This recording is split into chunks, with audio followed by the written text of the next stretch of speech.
dijanjikan gaji 18 jutaan, tapi malah disekap, disiksa, dan tidak dibayar.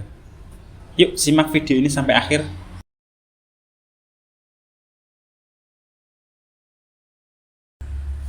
Yuk balik lagi ke channel Wawan Kelayapan. Kali ini aku akan share sebuah kasus yang terjadi di pertengahan tahun 2002 kemarin. Kasus yang sangat miris terjadi pada kawan-kawan kita calon TKI. Oh, bukan, ini udah berangkat malah ya.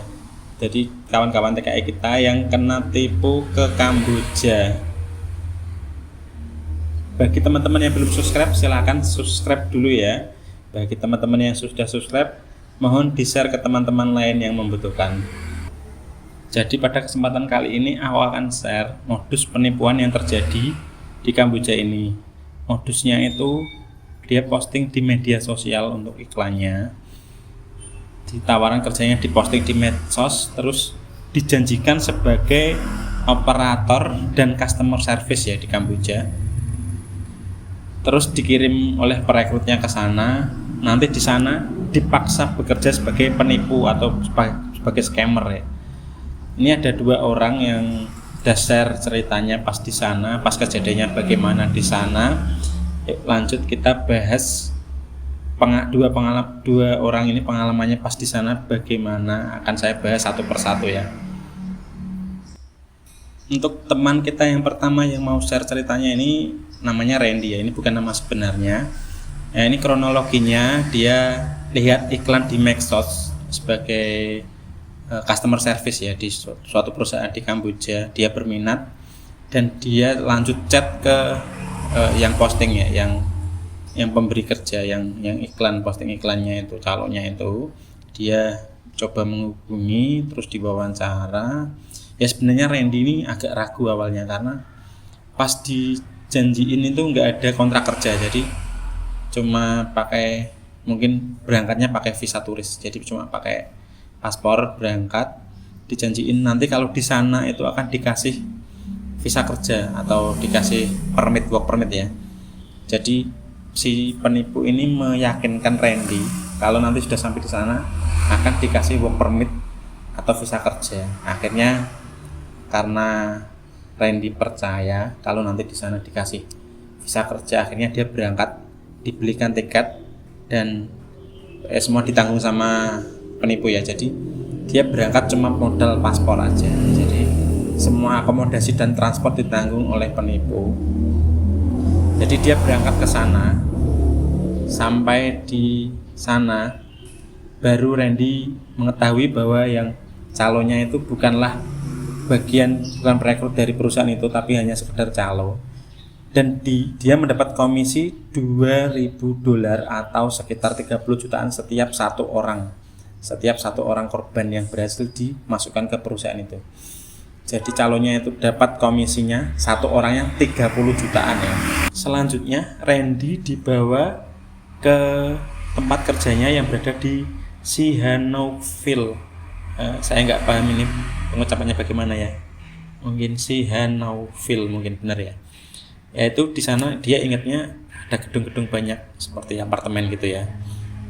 Terus di hari pertama dia bekerja, dia disuruh buat akun media sosial palsu, rekayasa ya, maksudnya dia bikin Twitter, Instagram, hingga aplikasi kencan. Jadi dia disuruh buat fake account, buat nipu calon korbannya. Jadi di sana dia dibohongi ya sama perekrutnya. Sebelumnya kan dia dijanjiin mau jadi customer service, tapi ternyata di sana dia disuruh buat akun palsu media sosial, fake account. Dan targetnya adalah perempuan-perempuan di negara Asia Tenggara termasuk Indonesia dan Vietnam. Jadi dia menyasar, nipunya itu orang-orang Indonesia dan Vietnam.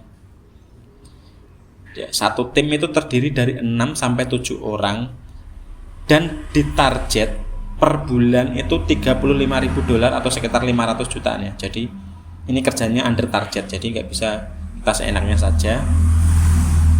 Nah, Randy ini diminta untuk mendekati orang-orang yang potensial untuk ditipu ya. Jadi korban, dia harus membangun hubungan dengan korban di media sosial.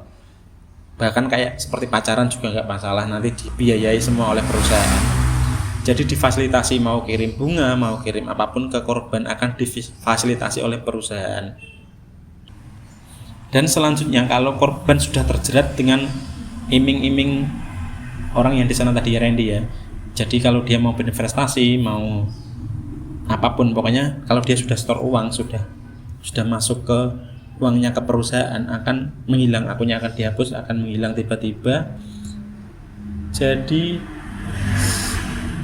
selama Randy bekerja di perusahaan itu, Randy mengatakan tidak pernah digaji dengan dalih kinerjanya tidak pernah memenuhi target. Tadi kan ada target sekitar 500 jutaan per tim ya.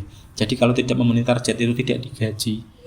Dan teman-teman yang sudah punya target juga langsung dioper ke perusahaan lain. Jadi walaupun kamu targetnya memenuhi akan dioper ke perusahaan lain. Jadi ini hanya akal-akalan perusahaan agar tidak menggaji Randy dan teman-temannya. Randy juga mengakui banyak terjadi kekerasan di perusahaan itu.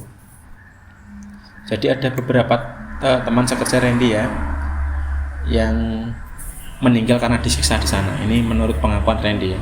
Penyiksaan seperti disetrum, diborgol itu sudah biasa di sana. Kalau tidak memenuhi target atau ada kesalahan itu disetrum, diborgol.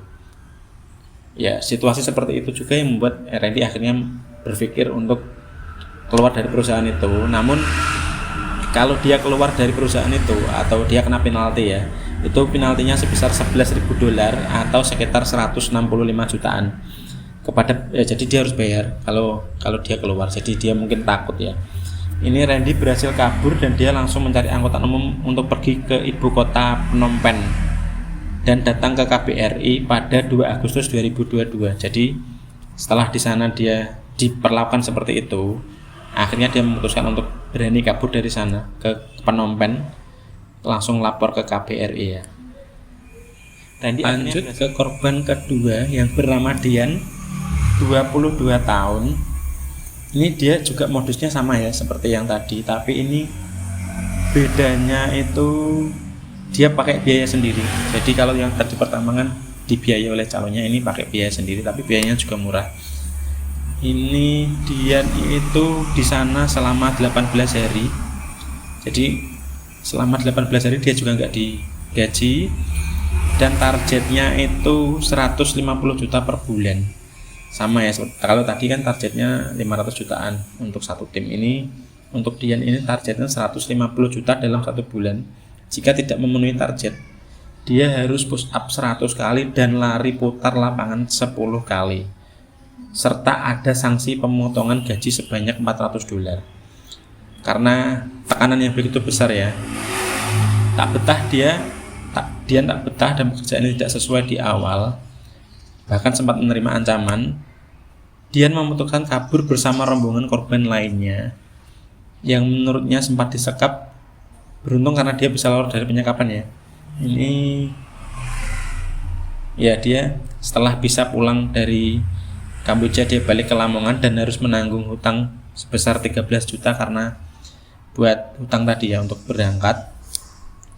Ya, niatnya ini juga ada berita.